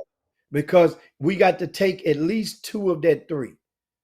Taking 2 of that 3 will give you a cushion going into the next series. Because the next series, I think the Astros are on the road to Oakland, while Seattle has at home against Colorado. They're one of the worst teams in the league. And Oakland pretty good this year. Oakland is okay, but they're out of it. You know, they just have our number. Something about Astros, they're not scared of us, and we should have beat them down because they were the one that had the pitcher freed a couple of years ago, who the one that start snitching. You know, he was one of the ones. So we should have, you know, and then open his mouth some more, double down on. Well, it. why, So Jimmy? we- Why you worry about them stitches? Why couldn't they quit being crooked? Why they can't quit cheating then? Hey, man, I tell the people this all the time. This is my antidote. You know, you get a grenade and just throw it. Tear gas. I ain't gonna say grenade. Get tear gas and just throw it in the room. Check this out. I invite any of you to open up another screen on your computer right now, and I'm gonna tell you something to Google. Google this. Right? Put sealed indictment Yankees and watch what comes up. Or you can put sealed indictment New York Yankees and watch what comes up. What comes up, Hal? What comes up? I don't care. I'm talking about them cheating ass Astros. I don't care if the New York Yankees cheat. Oh, hold on. Why is it still sealed? It's been ordered sealed, and in the arguments, the Yankees said, please, Judge, I'm paraphrasing, please do not allow this to be unsealed for public use, because if you do, it could bring detrimental to Major League Baseball. What could the Yankees be of hiding in regard to a cheating scandal? Speaking, want to talk about cheating, to whereas you convinced the judges. Jimmy, they got clout. Why don't the Astros have some judges? Well, because the value of the Astros is fragmented in comparison to the Yankees. Big bank take little bank. If the Yankees get in trouble, it would bring it. They say it could bring down the pillars of Major League Baseball. If people was to get hold of that, what's inside that envelope. Okay, Coach, we got to get out of here, Coach. I got to get out of here. Go, Yeah. give me some Well, CJ. Give me some Football CJ. is tonight. Okay. Football is tonight. That game ain't Miami gonna be good tonight. at Buffalo. Miami at Buffalo, Howard. Listen. Buffalo won't beat the brakes off Miami. 11 and a half. 11 and a half. You don't get, but Miami can't get no I'll worse. give you 11 and a half on that. I need Miami 12. gonna get beat by 1,000, man. I need 12. Stephon Diggs is business out in the middle of the street right now. He ain't gonna be able to run his routes right. I'm gonna talk about her next week. She nasty. She gonna be in Houston at the Walmart. Both of them nasty. You know, black folk, we always put a K at the end of Walmart. Why we start putting a K at the end of Walmart? They say Walmart. Why we call it Walmart? What's she gonna do at Walmart? Hey, she doing a signing. Who the hell idea was that? Do you understand what this? Homeboy, I'm gonna take the bill. Man, I ain't never seen no team as inept as Miami. You know what? I love. Wait a minute. That boy don't play for them no more. He don't play for for Bills no more. Oh, he played for New England. He was yeah. Tyreek Hill just as nasty as him now. Tyreek Hill off chain. I take the 11 and a half. You won't take the 11? Okay. So you got Miami, right? And Jalen Waddle. I'm gonna take the 11 and a half. You can take the 11 and a half. I don't give a damn who win the game. I'm gonna take the 11 and a half. Okay. I'm gonna take Miami and 11-5. Now look here. Green Bay giving Cleveland 7.5. Cleveland gonna get beat by 1,000, man. Man, them dudes, listen, in Cleveland right now, they got new that quarterback. old ass man can't play dead in a Tarzan movie. And they got my boy sitting over there on the bench. I hope they get beat by 1,000. I'm taking. You better keep going down the line. I'm gonna take Cleveland at 7.5. You gonna take Cleveland? Jimmy, they're gonna get by 20 points. They're gonna get beat by 20. What I told you? Green Bay gonna be up big. They're gonna put the second string in there. And then Cleveland, they still vying. Backups gonna come in there, trying to win the job. And you better be worried about these terrible ass Texans y'all got down here. You know what? Texas and Jacksonville. That's looked at, ain't it? That's Sunshine and Travis Hunter. They terrible too. Shit, Jacksonville giving up 1.5 points. I'm looking for it. Oh, okay. There it is. I don't like I take that point and a half in Jacksonville. I mean Texans. I take that. Oh, so wait a minute. Jacksonville giving up a point and a half? Yeah. I'm going with the Texans on that one. Jacksonville at home. Hey, I got a good one for you. The Rams in Philadelphia. Man, I know I ain't got no much time. We gonna gotta get Jimmy, but Jimmy, they done made my girl mad, man. Who? Molly, man. Molly show up on Monday, Jimmy. And the next morning, she called him that night. I ain't coming in that month. Molly said, don't lowball me with that damn money, y'all. Y'all done get this clown $100 million. Don't low down. And I ain't no $2 million, no $5 million girl no more. You got to give me 10. You got to give me at least 8. Molly wanted that bread this time. Molly wanted her role expanded. I've been here doing this shit for 10 years.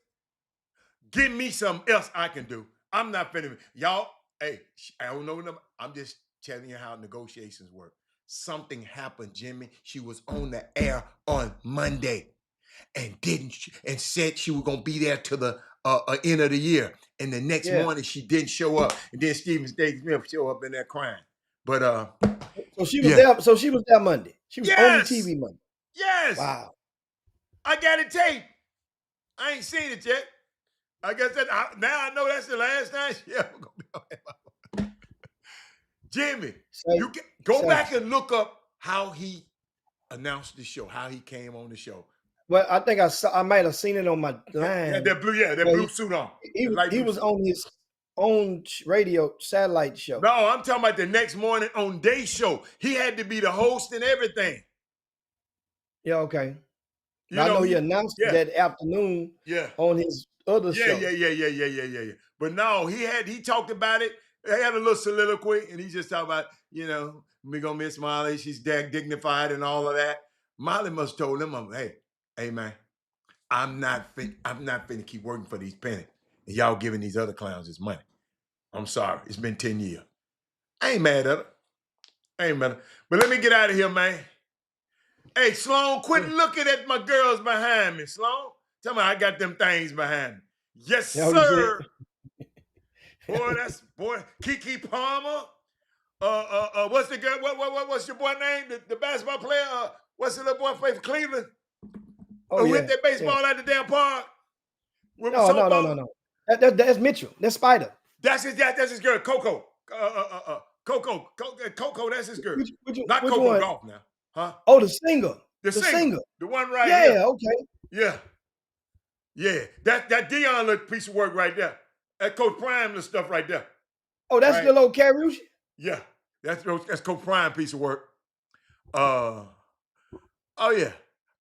That's nice. That's a nice pick behind. I'm gonna wait. Hey, that pick. Hey, I'll be all next week. That pick will be back behind me all week. But Jimmy, I got to get out of here, man. They got an appointment for me. But we're gonna work this thing next week. I can't wait to get to the Super 16s, because usually the winner out of that tournament does real well later on in the year. Oh, absolutely. So, and we got 2 out of town teams coming this year. Okay. Not the team from Memphis. Y'all ain't got the team from. No, we got Colleen Shoemaker. Okay. Shoemaker, and then we got Stony Point. Stony Point is coming. So they're actually in the tournament. I'm glad y'all didn't bring Faith and Family up here. Them some monsters up there. Go. They got some somebody said they went to their practice and thought they was at a college practice. Somebody called me and said, damn, this is a high level practice. But we got to get out of here. Jimmy, I'll see y'all. We'll see y'all next week. They waiting on me outside. And I'll see y'all. Who TSU got this weekend? I don't know. You look it up. I said Prairie Coach been plexing. He been plexing a little bit. Y'all see that, huh? Yeah, I see him. That's all right. That man talking about Chris Brown leftover. Yo, we got to get out of here, man.